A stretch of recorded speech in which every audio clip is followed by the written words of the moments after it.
샬롬, 율법과 죄 그리고 은혜 9번째 강의 시작하도록 하겠습니다. 지난 시간에 우리가 3번 문제까지 확인을 해봤죠. 특별히 우리 율법 아래에서 베푸시는 은혜에 대해서 우리가 살펴보았습니다. 오늘은 대속을 통해 베푸시는 은혜에 관해서 은혜에 대해서 우리가 함께 살펴보도록 하겠습니다. 우리 1단계, 2단계, 3단계 우리 성경 공부 이렇게 있는데 1단계는 한눈에 보는 성경이고요. 그리고 2단계는 하나님의 예정과 인간의 자유의지, 그리고 3단계가 율법과 죄 그리고 은혜인데 아마 1단계하고 2단계 성경 공부보다는 3단계 성경 공부가 훨씬 더 빨리 마무리될 것 같은 생각이 듭니다. 왜냐하면은 그냥 어떻게 진도를 갖다가 먼저 나가야 되겠다라는 그런 생각 때문에 아마 오늘 9번째죠. 9번째인데 열 몇 번째에서는 아마 마무리되지 않을까. 15번째까지는 가지 않고요. 제 생각으로 한 12번째, 13번째까지 하면은 율법과 죄 그리고 은혜 이 강의 성경공부 3단계가 아마 마무리되지 않을까라는 생각을 해봅니다. 오늘 대속을 통해 베푸신 은혜에 대해서 우리 한번 살펴보도록 하겠습니다. 우리 4번입니다. 우리 4번 문제. 대속을 통해 베푸시는 은혜는 율법이 요구하는 죄값으로서 내가 죽어야 하지만 타인이 그 죽음을 대신 응해주는 것을 말한다. 대속이란 말은 내가 당해야 할 것을 타인이 대신 당하는 것을 뜻한다. 대속이라는 말 자체가 곧 은혜를 포함한다. 구약시대에는 자기가 범한 죄를 속하기 위하여 짐승을 제단 곁으로 끌고 가서 짐승의 머리에 안수하고 제사장은 그 짐승을 여호와 하나님 앞에서 잡아서 피를 흘려 제단에 뿌리고 내장을 불에 태웠다. 이는 신약시대의 그리스도의 속죄 제사의 그림자요 모형이다. 그 실체는 예수 그리스도의 영원한 대속의 제사이다. 요게 이제 4번 문제인데, 문제 안에 다 답이 들어있습니다. 대속을 통해 베푸신 은혜라는 것은 바로 내가 죽어야 될 자리에 하나님께서 보내주신 외아들 예수 그리스도께서 죽으신 것이지요. 예수님께서 십자가에서 나를 위하여서 대속해 주시고 그 은혜를 우리에게 베풀어 주셨다라는 것입니다. 이것은 구약시대에 앞에서 설명한 것처럼 구약시대에 우리가 제사를 지내러 갑니다. 제사 지내러 가는 것은 주로 언제 갑니까? 내가 죄를 범했을 때, 그렇죠? 계명을 어겼을 때 주로 제사를 지내러 갑니다. 그 제사를 지내러 갈 때 제물을 가지고 가죠. 어린 양이든지 송아지, 이건 좀 괜찮게 사는 사람, 조금 형편 어려운 사람들은 비둘기를 가지고 간다거나 그렇게 해서 그 제물을 제사장이 그 제물 위에다가 자신의 죄를 뭐합니까? 전가를 전부 다 시킵니다. 그러면은 여러분 이 제물 비둘기가 무슨 죄를 졌겠습니까? 양이 죄를 졌겠습니까? 송아지가 죄를 졌겠습니까? 근데 이 죄를 다 덮어 씌우는 거죠. 그래서 그 죄를 전부 다 덮어 씌웠기 때문에 그 제물은 어때요? 죄된 제물이 되는 것이죠. 죄가 있는 제물이 되는 거죠. 여러분 죄의 싹은 뭡니까? 반드시 사망이어야 됩니다. 여러분 죄의 결과는 죽음입니다. 죄 지으면 죽어야 돼요. 근데 사람인 내가 안 죽고 짐승인 제물이 대신 죽는 것이죠.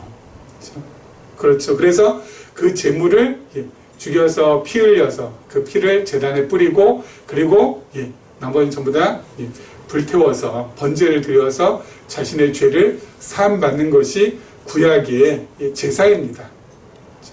그래서 구약에서는 짐승이 대속을 해주는 거죠. 근데 이제 신약에서는 누가 대속을 합니까? 우리를 위해서 이 땅에 오신 예수 그리스도께서 우리를 위해서 대속해 주신다는 겁니다. 대신 죄를 담당해 주신다는 것. 죄를 담당해 주신다는 것은 바로 뭐냐면요. 여러분, 예수님은 죄가 있으신 분이에요? 없으신 분이에요? 예수님 죄가 없으신 분인데 내 죄를 담당했다는 것은 죄 없으신 예수님한테 내 죄를 다 덮어 씌웠다는 겁니다. 여러분, 우리가 누굴 죽였어요? 살인했습니다. 또 간음했습니다. 그리고 도둑질했습니다. 예수님은 단 한 번도 누구를 죽이거나 간음하거나 도둑질한 것이 있습니까? 없습니까? 없어요, 없어요. 근데 이 모든 것들을 누구한테요? 예수 그리스도께 덮어 씌운다는 거죠. 이 모든 죄를. 살인죄, 간음죄, 그리고 절도죄, 이 모든 죄를 예수님한테 전부 다 덮어 씌운 겁니다. 예수님께서 십자가에 달려 돌아가실 때는 그러기 때문에 죄를 전부 다 담당하셨다는 거, 덮어 씌웠다는 거. 그렇기 때문에 예수님은 십자가에서는 죄인이신 거예요. 다 죄는 없으시지만 다 덮어 씌웠으니까. 죄인으로 돌아가시는 거예요. 죄인으로. 그렇죠? 예수님께서는 죄인으로 돌아가신 거예요. 여러분, 예수님께서는 공생의 기간 동안에 단 한 번도 하나님을 하나님이라고 부르신 적이 없어요. 그럼 뭐라고 불렀을까요? 아버지라고 불렀습니다. 그렇죠? 왜요? 성자시니까. 아버지. 그래서 이건 아버지의 집이라고 하고, 그렇죠? 성전 아버지의 기도, 아버지의 집이라고 하고, 아버지의 뜻대로 되게 해달라고 하고, 아버지. 근데 십자가에서는 아버지라고 말하지 아니하시고 하나님이라고 하세요. 어떻게 해요? 엘리 라마 사박다니. 무슨 뜻입니까? 나의 하나님 어찌하여 나를 버리시나이까. 그렇죠? 예수님께서는 십자가에서는 왜 하나님 부르실까요? 죄인이니까. 예수님 자신은 죄가 없으시지만 우리의 죄를 덮어 쓰셔서 죄인 되신 거예요. 그래서 더 이상 죄인으로서 하나님을 아버지라 부를 수 없는 겁니다. 그래서 엘리 라마 사박다니. 어찌하여 나를 버리시나이까, 나의 하나님. 버리시나이까 뭐야? 버렸다는 거. 하나님께서 예수님을 버리신 거예요.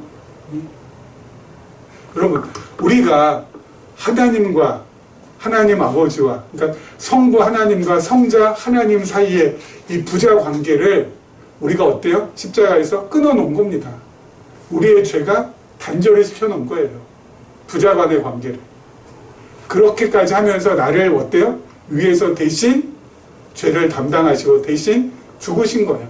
그 죽음의 자리에서 우리가 살아날 수가 있었으니까. 대신 돌아가시고 우리가 살아난 거예요. 우리가. 그러니까 여러분, 이 대속을 통해 베푸신 은혜는 우리가 평생 잊지 않고 기억해야 될 은혜죠. 우리 마음에 늘 담아야 될 은혜죠. 와, 우리가 하나님과 예수님과의 관계를 다 끊어놨구나. 부자 관계를 다 끊어놨구나. 우리의 죄가 이렇게 독했구나. 그렇죠. 우리의 죄가 이렇게 독했어요. 대속을 통해서 베풀어 주시는 은혜가 바로 그러하다고요. 그렇죠? 자, 오늘 본문 말씀에 오늘 뭐죠? 그 히브리서에 나온 말씀 한번 보죠. 히브리서 9장 11절부터 14절 말씀입니다. 그리스도께서는 장래 좋은 일의 대제사장으로 오사 손으로 짓지 아니한 것, 곧 이 창조에 속하지 아니한 더 크고 온전한 장막으로 말미암아 염소와 송아지에 피로 하지 아니하고 오직 자기의 피로 영원한 속죄를 이루사 단번에 성소에 들어가셨느니라. 염소와 상소의 피와 및 암송아지의 제물 부정한 자에게 뿌려 그 육체를 정결하게 하여 거룩하게 하거든 하물며 영원하신 성령으로 말미암아 흠없는 자기를 하나님께 드린 그리스도의 피가 어찌 너희 양심을 죽은 행실에서 깨끗하게 하고 살아계신 하나님을 섬기게 하지 못하겠느냐. 예수님께서 우리에게 베풀어진 대속을 통해서 베풀어진 은혜. 그래서 십자가에서 친히 자기 자신이 제물이 되셔서 돌아가신 그 놀라운 사랑은 이건 정말 엄청난 거죠. 여러분, 그것을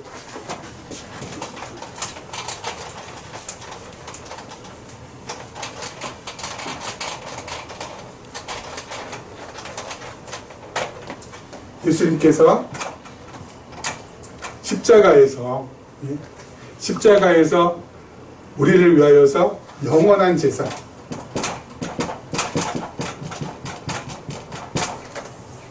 영원한 제사를 드리셨거든요. 그렇죠? 영원한 제사를 드리셨다라는 것은 다른 것이 아니라 이 2000년 전의 이 십자가의 사건은 앞으로 오고 오는, 그렇죠?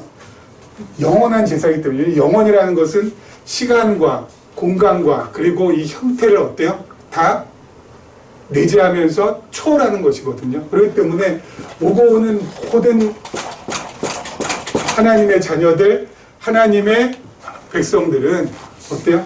이 영원한 제사가 전부 다 어때요? 효과가 있는 거예요.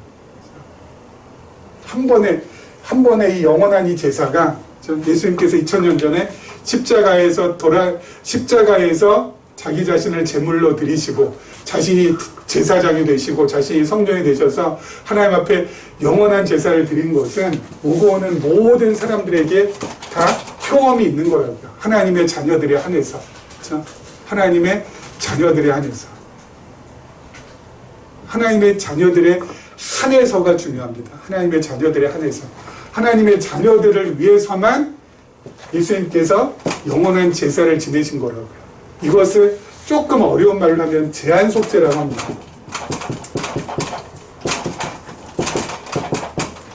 예수님께서 죄를 속해 주신 데 있어서 리미티드가 걸려 있다고요. 제한이 되어 있다고요. 제한이 되어 있다고요. 어떻게 제한이 되어 있어요? 창세 전에 택함 받은 하나님의 자녀, 예수 그리스도의 제자, 성령의 동역자들, 그렇죠? 그 사람들을 위해서 예수님께서 영원한 제사를 드리신 것이지 온 인류를 위해서 예수님께서 십자가 달려 돌아가신 것이 아니라는 겁니다. 자기 백성을 구원하시기 위한 것이지 모든 백성을 구원하시기 위한 것이 아니라고요.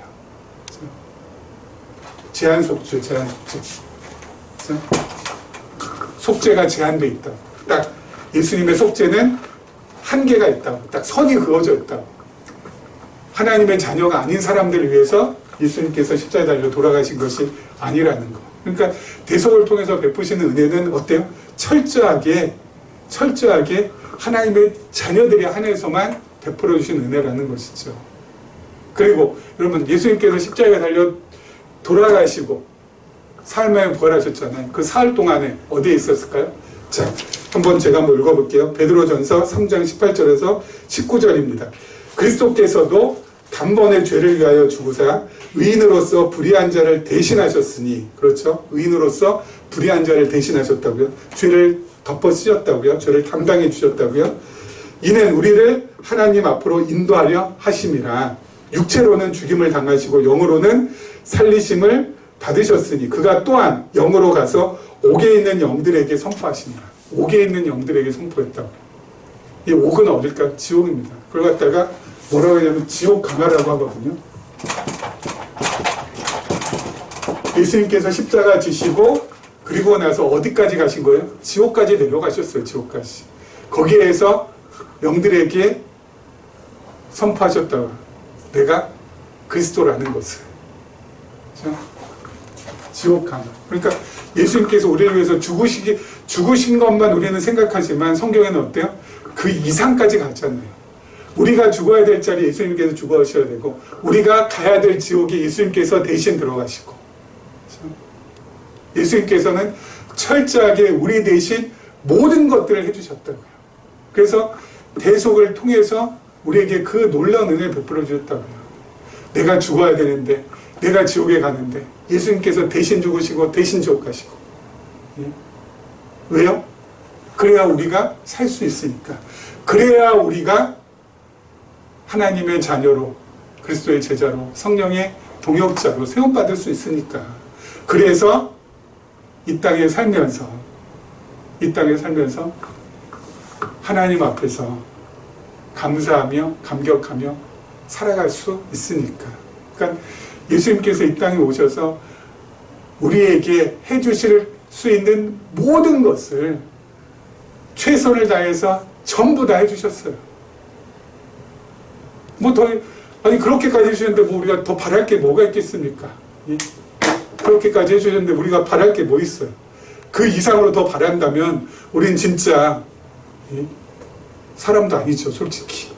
그래서 우리의 기도가 늘 어떻게 해야 돼요? 우리의 기도가 늘 어떻게 돼요? 하나님의 나라와 하나님의 의를 구하고 그리고 하나님의 뜻을 구하는 기도가 돼야 되죠. 이거 저거 아니 예수님께 오셔서 해줄 거 다 해줬는데 더 이상 뭐가 필요하냐고요. 예? 있으면 있는 대로 없으면 없는 대로 살면 되는 것이지. 예? 없는 거 있게 해달라고. 예? 있는 거 더 있게 해달라고. 여러분, 그것은 아니죠. 예. 지금 나에게 처한 환경, 상황, 뭐예요? 예수님께서, 하나님께서 뜻이 있어서, 정말 깊으신 뜻이 있어서 이 상황을 만들어 주신 거잖아요. 나를 나되게 하시기 위해서. 그러면은 이 상황 속에서 감사하고, 이 상황 속에서 자족하고, 이 상황 속에서 하나님께서 베푸신 은혜를 누리며 살아가야 되는 것이지. 뭘 그렇게 더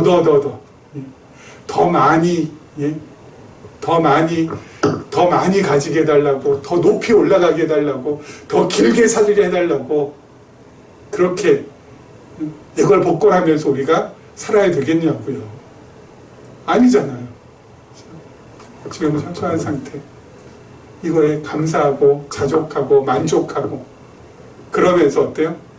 하나님의 은혜를 기억하면서 그 은혜를 누리면서 살아가는 것이야말로 하늘의 지혜를 가진 사람이 살아가는 가장 멋지고 근사하고 알찬 삶이라고 할 것입니다. 이런 은혜가 우리 모두에게 함께하기를 바라겠습니다. 그리고 우리 다음 시간에 계속해서 우리 5번 문제 우리 풀어나가도록 하죠. 여러분, 한 주 동안도 평안하시고, 그리고 하나님으로 은혜하여서 더욱더 풍성한 감사가 삶 속에 드러나기를 바라겠습니다. 마치도록 하겠습니다. 감사합니다.